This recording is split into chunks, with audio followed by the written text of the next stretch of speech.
এইটার মধ্যে তুমি টাকা নিয়ে চলে আসো, তোমার সাহস তো ভালোই দেখছি। লোকে মানি ব্যাগে আনতে ভয় পায়, তুমি রুমালে বেঁধে নিয়ে চলে আসছো। সাইজটাও আমার হাতের মতন।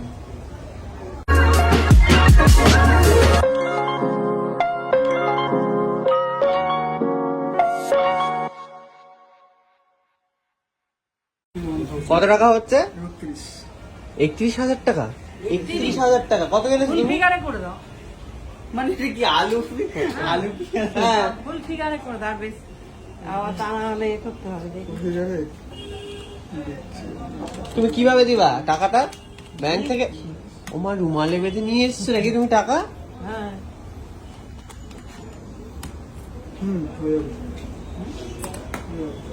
কি করে হয়ে গেল? 30,000 টাকা দিয়ে দিচ্ছ। অফার কাকিমার জন্য, না বিল হবে, বিল করে দেবো আমি। কাকিমার জন্য ফ্রি। সত্যি টাকা এনেছো রুমালের ভিতরে? কোথায়? এখানে এইটার মধ্যে তুমি টাকা নিয়ে চলে আসো, তোমার সাহস তো ভালোই দেখছি। লোকে মানি ব্যাগে আনতে ভয় পায়, তুমি রুমালে বেঁধে নিয়ে চলে আসছো। 30,000 টাকা দিতে হবে, তুমি কি করে জানলে? আমি এনেছি, ওর সঙ্গে কথা হয়েছে। হ্যাঁ সোনারপুরের মেয়ে, ঠিক আছে, কচরাতে চারিদিকে কোন ফাঁকে পাঠিয়ে কথা বলে এত নিয়েছে। টাকা তুমি জোগাড় করলে কি করে মা? আছে বললাম কি করবো, ঘুগনি খাইয়ে।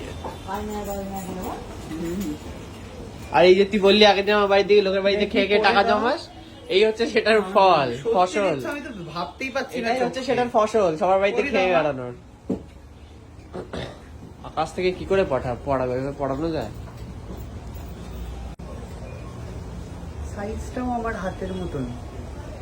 মানুষের হাতের সাইজ একই হয়। আমার সাইজ দিয়েছি, ওকে বলে দিয়ে হবে। তোমার সাইজ দিয়েছে। ঢুকছে আর না। Nice base. বাহ বাবা ভালোই লাগছে কিন্তু। ভালোই লাগছে, আইফোনের সাথে ম্যাচিং হয়ে গেছে। বাহ, সোনাই সোনা হয়ে গেছে, সোনাই সোনা, সোনাই সোনা হয়ে গেছে।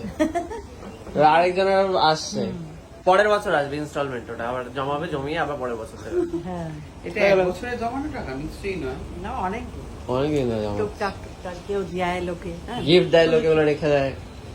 দাদা যেগুলো টাকা পাঠায় ওগুলো রেখে দেয়, রেখে রেখে এভাবে পাচার করছে। তুমি দাদা ওটা ঘড়িটা একটু খোলো, ঘড়িটা খোলো। সো কালকে বাড়ি ফিরে গেছি, আর বাড়ি গিয়ে আমি ভিডিওটা কন্টিনিউ করতে পারিনি। তার কারণ হচ্ছে তার পরের দিন সকালবেলা আমার একটা অডিশন ছিল, একটা অডিশন আজকে ছিল। এই অডিশন দিয়ে এসে আমি তোমাদের সাথে কিছু কথা শেয়ার করতে চাই। লাইক আমার কাছে একটা আনএক্সপেক্টেড জিনিস, তার সংসারের টাকা। সে ইচ্ছে করলে নিজের জন্য জিনিস কিনতেই পারতো, বাট মা আমার জন্য বাঁচিয়ে। এটা আমার কাছে খুবই প্রিশিয়াস।